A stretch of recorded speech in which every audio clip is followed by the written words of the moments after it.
CBSE private जो भी students हैं जो 2024 के लिए अप्लाई कर रहे हैं, क्लास 10th एंड 12th वाले बच्चे, वो आई थिंक काफ़ी सीरियस नहीं है, क्योंकि उनके मैसेज से, उनके कमेंट से मुझे ऐसा लग रहा है कि आप लोग सीरियसली फॉर्म अप्लाई नहीं कर रहे हैं और आपको लग रहा है कि ये बहुत ही आसान है सीबीएसई का फॉर्म अप्लाई करना और जैसे मन करे वैसे अप्लाई कर दो और हमारा एक्सेप्ट हो जाएगा। क्योंकि आप लोग अगर ऐसा सोच रहे हैं तो गलत है, क्योंकि इस बार स्कूल नहीं है कि आपके लिए स्कूल रिस्पॉन्सिबल होगा। इस पर डायरेक्ट आप खुद रिस्पॉन्सिबल है। पहले आप स्कूल वाले को रिस्पॉन्सिबल बोलते थे कि भैया ये रिस्पॉन्सिबल है, हमारा एडमिट कार्ड नहीं आया। बट इस बार कोई स्कूल नहीं है, आपको डायरेक्ट सीबीएसई से आपको कम्युनिकेट करना है। तो बहुत सारे ऐसे मैसेज आए कि जो मुझे देख कर लगा कि भाई इट इज़ नॉट गुड। तो आप लोग प्लीज़ अलर्ट हो जाइए। अभी तक जो बच्चे अप्लाई कर चुके हैं और जो नहीं किए हैं, दोनों को अलर्ट हो जाइए। जो अप्लाई कर चुके हैं वो कैसे ठीक करेंगे उसके बारे में डिस्कस करेंगे। जो अप्लाई करने जा रहे हैं वो कैसे करेंगे, उनको भी ये मैसेज जाएगा ताकि ये बच्चे आप लोग अच्छे से अप्लाई करें। क्योंकि आपको वन टाइम सीबीएसई ने बोल रखा है कि वन टाइम आपको फॉर्म अप्लाई करने का मौका मिलेगा। आप टेस्टिंग पर्पज से अप्लाई नहीं कर सकते कि मैं एक बार टेस्ट कर लूँ फिर फाइनली मैं एक बार और अप्लाई करूंगा जेईई मेंस और नीट की तरह। ऐसा नहीं है। यहाँ पे एक बार सबमिट हो गया, गलत हो गया, सही हो गया, कुछ भी लिख के डाल दोगे तो सबमिट हो गया। कुछ लिख के नहीं डालोगे तो वो सबमिट नहीं होगा। लेकिन कुछ भी लिख के डाल दिए, सबमिट हो गया तो हो गया। एक बार एप्लीकेशन नंबर आ गया तो आ गया। तो आप लोग देख लो। ओके, तो चलते हैं। तो इसी पॉइंट पे हम बात करेंगे कहाँ पे आपको मिस्टेक नहीं करना है और क्या क्या बच्चे मिस्टेक कर रहे हैं। चलते हैं इस वीडियो में। और जो इस चैनल पे नए हैं तो प्लीज सब्सक्राइब करके नोटिफिकेशन बटन दबा देना ताकि आपको अपडेट मिलता रहे फ्रेंड। और बाकी मिलते हैं। ओके, तो हमारा जो पहला पॉइंट है कैटेगरी सिलेक्शन। तो बहुत सारे बच्चे कैटेगरी सिलेक्ट नहीं कर पा रहे ठीक से। तो आप बोलोगे सर ये कौन सी बड़ी बात है। फिर है कम्युनिकेशन एड्रेस आप सही से नहीं डाल रहे हो। आपको मतलब नहीं कि what is the meaning of communication address. Exam centre का एड्रेस कैसे डाला जाए, क्या डाला जाए, क्या होना चाहिए उसके बारे में आप लोगों को पता नहीं है। आप लोग समझ रहे हैं यार कुछ भी डाल दो बस सीबीएसई कर लेगा एक्सेप्ट। फिर आप लोग इमेज अपलोड कर दे रहे हो, जैसे मन किया सेल्फी लेके फोटो खिंचवा ले रहे हो, पार्क में जाके फोटो खिंचवा के डाल दे रहे हो। यस यस यस, तो हो गया भाई। पेमेंट आप लोग लगता है कि पेमेंट हो गया है, आप लोग चेक नहीं कर पा रहे पेमेंट कैसे हुआ कि नहीं हुआ। तो इस सब 5 पॉइंट के बारे में डिस्कस करेंगे जो काफी इंपॉर्टेंट है। तो पहला पॉइंट हम लोग डिस्कस करते हैं कैटेगरी सिलेक्शन। तो बहुत सारे बच्चे बोलेंगे सर इसमें क्या है। तो कंपार्टमेंट वाले जो भी बच्चे हैं, अगर उनको एक में देना है तो उनको काफी केयरफुल रहना है कि उनको पहले डिसाइड करना है कि हमको एक में देना है कि ऑल में देना है। अगर कंफ्यूजन है तो टाइम ले लें, एक्सपर्ट से पूछ लें। क्योंकि बहुत सारे बच्चे अभी फोन किए थे, मैसेज किए थे कि सर मुझे ऑल में अप्लाई करना था, मुझे एक में अप्लाई कर दिया, अब मेरा क्या होगा, मेरा इंप्रूव भी नहीं हो पाएगा। तो ये गलती से बच्चों। अगर जिन बच्चों को हमारे थ्रू अप्लाई करवाना है तो आप लोग सिंपल सेंड व्हाट्सएप कीजिएगा इस नंबर पे 9631210218 पे मैसेज कीजिए और सिंपली लिखिए आपको लिखना है अप्लाई फॉर्म। ये लिख के आप डाल दो, हमारी टीम आपको कॉल कर लेगी। सेकेंड पॉइंट है इंप्रूवमेंट और एडिशनल कैटेगरी सिलेक्ट करना। तो जो बच्चे जिनका मैथ में आरटी है और उनका एडिशनल में मैथ चला गया है और वो बच्चे ऑल 5 में पास हैं, तो वो कंफ्यूज है कि वो इंप्रूवमेंट में डालें कि हम एडिशनल में डालें। तो सबसे पहले अगर आपको सिर्फ मैथ का देना है तो आप एडिशनल भी दे दो, इंप्रूवमेंट भी दे दो, कोई दिक्कत नहीं है। लेकिन अगर आपको मैथ के अलावा भी आपको 2-3-4 सब्जेक्ट का इंप्रूवमेंट देना है तो फिर आप इंप्रूवमेंट में डालो, सिंपल सी बात है। सेकेंड पॉइंट है कम्युनिकेशन एड्रेस। कम्युनिकेशन एड्रेस का मतलब क्या हुआ। कम्युनिकेशन एड्रेस का मतलब ऐसा एड्रेस जहां पे आपका बाई पोस्ट लेटर आता हो, अमेजन से आता हो, फ्लिपकार्ट से आता हो या फिर जिससे भी आता हो, जो अभी तक आ रहा है आपके घर पे और कोई है घर पे रिसीव करने वाला, वही एड्रेस डालो। बहुत सारे बच्चे क्या किए हैं, कहीं बाहर रह रहे हैं रेंट पे और वो डाल दे रहे हैं उसका एड्रेस। तो आप आज वहां पर रेंट पे हो, आपको जब अगले साल जून जुलाई में जब अगस्त में जब रिजल्ट आएगा तो आप वहां नहीं रहोगे। हो गया ना, तो जय जय हो जाएगा। क्लियर। तो आप लोग प्लीज केयरफुल रहिए कि आपके पेरेंट्स आपका जो परमानेंट एड्रेस है वो डालो, ठीक है। और सेकेंड पॉइंट है कि बहुत सारे बच्चे आधार का एड्रेस डाल दे रहे हैं। आधार का, अरे भाई आधार का आपको डालने की जरूरत उस समय है जब उस आधार एड्रेस पे आप रह रहे हो। अगर आपका एड्रेस कहीं और आप शिफ्ट कर गए हो और फिर भी उसी आधार एड्रेस को डाल रहे हो तो जय जय हो जाएगा भाई, समझ लो। क्लियर। तो आप, क्योंकि सीबीएसई एड्रेस प्रूफ नहीं मांग रहा है, सीबीएसई एड्रेस प्रूफ नहीं मांग रहा है आपसे कि आप आधार दे रहे हो। आपका जो एड्रेस है वही डालो। क्लियर, ताकि वहां पे मार्कशीट, माइग्रेशन सर्टिफिकेट वहीं पे जाएगा।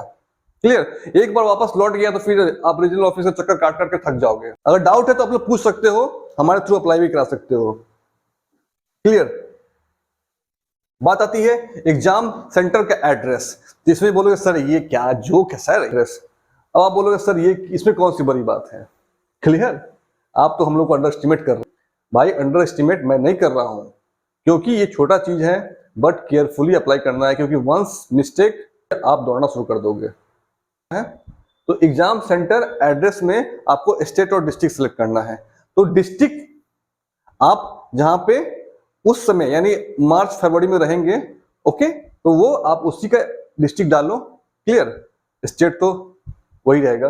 फिर अगर आपका स्टेट भी चेंज हो गया हो तो आप उस स्टेट को डाल। आप लोग को ये डिस्ट्रिक्ट सिलेक्ट करने के पहले ये ध्यान रखना है कि इन केस एक बार आपका रजिस्टर्ड हो गया first time as a private candidate exam centre उस डिस्ट्रिक्ट में, तो आपको आने वाले टाइम में इट मींस कि अगर आप फिर से आपको कंपार्ट लगता है, मतलब आप जुलाई 2024 में अगर एग्जाम देने जाएंगे उस समय आपको चेंज नहीं हो सकता है सेंटर। आपने जो एक बार सिलेक्ट कर लिया वही सेंटर रहेगा उस समय भी। तो बी केयरफुल कि आपको ऐसा सेंटर सिलेक्ट करना है जहां पे आप इजिली आ सकते हैं, जा सकते हैं, क्योंकि वो दोबारा चेंज नहीं होगा। और दोबारा आप जब थर्ड कंपार्ट का अप्लाई करेंगे तो आपको उस समय ऑप्शन नहीं मिलेगा चेंज करने का। Be careful. बात आती है इमेज अपलोड करने का, तो फोटो और सिग्नेचर। तो फोटो बहुत सारे बच्चे क्लियर नहीं डाल रहे हैं, ओके, सेल्फी डाल दे रहे हैं, बैकग्राउंड कुछ भी है वो पुट कर दे रहे हैं, फेस आपका 80% होना चाहिए, फेस वो नहीं है, सेल्फी लेके डाल रहे हैं, करंट फोटो आपको डालना है, नहीं डाल रहे हैं, तो ये केयरफुल रहिए। और क्लियर फोटो होना चाहिए, ऐसा नहीं है कि आप जब उसको क्रॉप कर रहे हो तो उसका पिक्सल ब्रेक कर जा रहा है और फेस ठीक से नहीं दिख रहा है, तो आपको एग्जाम सेंटर पे आपको हटा दिया जाएगा कि भैया ये this is not you. Okay, बोलेगा यार तुम्हारा मैच ही नहीं कर रहा है, फिर आप फंस जाओगे, फिर आपको वेट करना पड़ेगा। सिग्नेचर का फॉन्ट बहुत लोग छोटा छोटा लिख रहे हैं भाई, तो छोटा छोटा लिखोगे तो और वहां छोटा अपलोड होगा, तो प्लीज थोड़ा बड़ा लिखिए सिग्नेचर। क्लियर? 40 KB का मतलब ये नहीं होगा कि छोटा कर दो, आप फॉन्ट को बड़ा रखो, मतलब बोल्ड अक्षर में लिखो, मतलब बड़ा लिखो। बैकग्राउंड भी आपका व्हाइट होना चाहिए। बहुत सारे बच्चे रूल लाइन वाले पेज पे, ये लाइन पेज है इस पे लिख दिए, वाह जी वाह, अरे भाई व्हाइट पेज पे डालो, व्हाइट पेज पे, और अच्छे से फोटो खींचो, ये नहीं कि वो भी क्लियर नहीं है। तो ये आपका पॉइंट था। लास्ट पॉइंट है पेमेंट एरर। पेमेंट आप जब कर रहे हैं तो पेमेंट के समय ये ध्यान रखिए कि पेमेंट आपको जब कर दे रहे हैं तो आपको एक बार जाके फिर से एप्लीकेशन नंबर डाल के और रोल नंबर डाल के आप चेक कर लीजिएगा पेमेंट सक्सेस हुआ कि नहीं हुआ। नहीं तो आपको लगेगा कि मेरा पेमेंट हो गया, पेमेंट कट भी गया, ओके, और मालूम पड़ा कि आप आराम से सो गए और उसके बाद मालूम पड़ा कि आपका एडमिट कार्ड रिजेक्ट हो गया। क्या? तो आपको पेमेंट ही नहीं हुआ था। तो आप फी स्टेटस जाके चेक कर लो, ओके, ये जरूरी है कि हुआ कि नहीं हुआ। अगर नहीं हुआ और आपका पैसा कट गया है तो आप सिंपल उस बैंक का जो ट्रांजेक्शन नंबर है वो लेके बात करो, 24 आवर्स के अंदर में वो पैसा आ जाएगा। अगर जिन बच्चों को हमारे थ्रू अप्लाई करवाना है तो आप लोग सिंपल सेंड व्हाट्सएप कीजिएगा इस नंबर पे 9631210218 पे मैसेज कीजिए और सिंपली लिखिए राइट कर, आपको लिखना है अप्लाई फॉर्म, ये लिख के आप डाल दो, हमारी टीम आपको कॉल कर लेगी या फिर हम लोग आपको कॉल कर लेंगे। अप्लाई फॉर्म ये लिख देना है, क्योंकि बहुत सारे बच्चे का मैसेज आ रहा है और वो किसी और कारण से पूछ रहे हैं, तो हमारी टीम आपको लेट रिस्पॉन्स करेगी, ओके, रिस्पॉन्स करेगी बट लेट, तो इसलिए अप्लाई फॉर्म लिख दोगे तो इमीडिएट आपको रिस्पॉन्स मिलेगा। आप टेक्स्ट मैसेज भी कर सकते हो, जिनके पास व्हाट्सएप नंबर नहीं है, जिनके पास नेट नहीं है, वो टेक्स्ट मैसेज कर देंगे अप्लाई फॉर्म, तो आपको तुरंत कॉल चला जाएगा और आपका काम शुरू हो जाएगा। आप लोगों को हम लोग एडमिट कार्ड प्रोवाइड कराएंगे अगर आप लोगों को दिक्कत होती है ऑनलाइन अपलोड करने में, या फिर जो बच्चे मार्कशीट कैसे आएगा, कब आएगा, उस सब के बारे में आपको सपोर्ट किया जाएगा। इंपॉर्टेंट नोट्स, क्वेश्चन जो प्रीवियस ईयर है वो दिया जाएगा, इंपॉर्टेंट क्वेश्चन दिया जाएगा, और वीकली लाइव क्लासेस में आपको वीकली लाइव क्लासेस होगा जो आपको अपडेट किया जाएगा कि आपका कितना पढ़ लिए, कितना सिलेबस कंप्लीट हुआ, नहीं हुआ तो क्यों नहीं हुआ, फिर हम लोग आपको सपोर्ट करेंगे, ओके। और जो भी आपका क्वेरी है आप अपना वीकली क्वेरी बना के रखना और सारा डाउट हम लोग क्लियर करेंगे, ओके।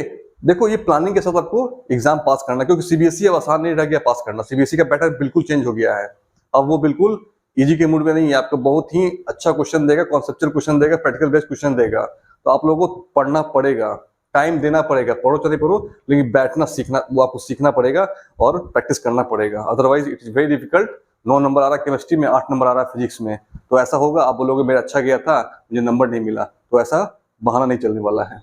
क्लियर? और आप लोगों को ये पहला चैनल है जो फ्री काउंसलिंग दे रहा है। आपका फोन आता है, कॉल रिसीव होता है, आपको जो भी क्वेरी है हम लोग क्लियर करते हैं जहां तक हो सका है, ठीक है ना। फ्री काउंसलिंग है, डायरेक्ट मैं भी टॉक करता हूं, और आप लोगों का जो भी कंसर्न है, जो भी कंफ्यूजन है, वो इस चैनल पे आपको क्लियर हो जाएगा। ओके, तो आप लोग के लिए फ्री काउंसलिंग हम लोग प्रोवाइड करा रहे हैं। बाकी लोग क्या कर रहे हैं डोंट नो, बट हम आपको फ्री में काउंसलिंग दे रहे हैं।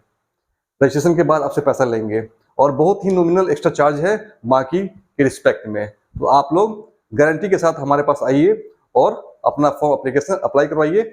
और आप लोग जब फॉर्म अप्लाई हो रहा होगा तो आपको सबमिट करने के पहले हमारा नोटिफिकेशन आपको जाएगा, आप लोग उसको कंफर्म करोगे कि सर आपने जो इसमें डाला है वो सही है, तभी मैं सबमिट करूंगा। क्लियर? तभी जाके फॉर्म अप्लाई होगा। एकदम आराम से फॉर्म अप्लाई हो रहा है आप लोगों का। हमारे पास बहुत सारे बच्चे अप्लाई करवा चुके हैं, तो उनको कंफर्म कराया जाता है कि ये सही है कि नहीं है। और जिन बच्चों को डाउट है कि सर मुझे लगता है कि आप कहीं गलत फॉर्म अप्लाई कर दोगे, तो आपको भी गूगल मीट पे आके आप लोग का स्क्रीन शेयर कर दिया जाएगा, आप लोग खुद चेक कर सकते हो, आप देख सकते हो कि कैसे अप्लाई हो रहा है। उसके लिए आपको रात में अप्लाई करवाना पड़ेगा। जो बच्चे इंटरेस्टेड है कि हमको देखना है कि सर आप कैसे अप्लाई कर रहे हैं, क्या किया, आप सही लिख रहे हैं कि नहीं लिख रहे हैं, तो आप लोग गूगल मीट, अगर जिनके पास लैपटॉप है तो गूगल मीट पे आके या वीडियो कॉलिंग कर देंगे, आप लोग देख लेना। ओके, डाउट है? अगर जिन बच्चों को लग रहा है कि सर मेरा पेमेंट फंस जाएगा, मैं पैसा पे कर रहा हूँ, पता नहीं क्या होगा, फॉर्म अप्लाई होगा कि नहीं होगा, तो वैसे बच्चों के लिए रिक्वेस्ट है कि आप लोग अपना यूपीआई नंबर दे दीजिएगा, यूपीआई आईडी दे दीजिएगा, आप ही डायरेक्ट पे कर दीजिएगा। तो उन सब बच्चों के लिए रात का समय रखा गया है, ताकि उस समय बिजी आवर कम रहता है, आराम से फॉर्म अप्लाई होगा, ठीक है ना। और आप लोगों को फोन पे से या फिर गूगल पे या पेटीएम, जो भी यूपीआई आईडी है वो आप दे दोगे, हम यहाँ पुट कर देंगे, आपके पास मैसेज आएगा, आप ओके कर देना, पढ़ के सीबीएसई रजिस्ट्रेशन इतना फी आप ओके कर देना, बाकी का जो हमारा चार्ज है वो हमको अलग से दे देना। क्या बात है सर, क्या बात है सर, क्या बात, ये बात है। तो ये सारी फैसिलिटी है इस चैनल पे, कोई फेक नहीं है, कोई फ्रॉड नहीं है। आप लोग जब चाहो फोन करो, लेकिन थोड़ा टाइम बचा के। क्लियर? और विश्वास रखो, ये चैनल आपको बहुत सपोर्ट देगा आने वाले टाइम में भी। क्लियर? ये अभी तक के लिए नहीं है, ये आने वाले टाइम के लिए है। और आप लोग इंजीनियरिंग करो, मेडिकल करो, या फिर जिस फील्ड में जाओ वहां तक सपोर्ट करेगा ये आपको। तो प्लीज आप लोग जो चैनल पर नए हैं तो प्लीज सब्सक्राइब कर लीजिए और नोटिफिकेशन बटन दबा दीजिएगा, ताकि आपको ऐसे ही अपडेट मिलता रहे फ्रेंड। तो मिलते हैं अगले वीडियो में।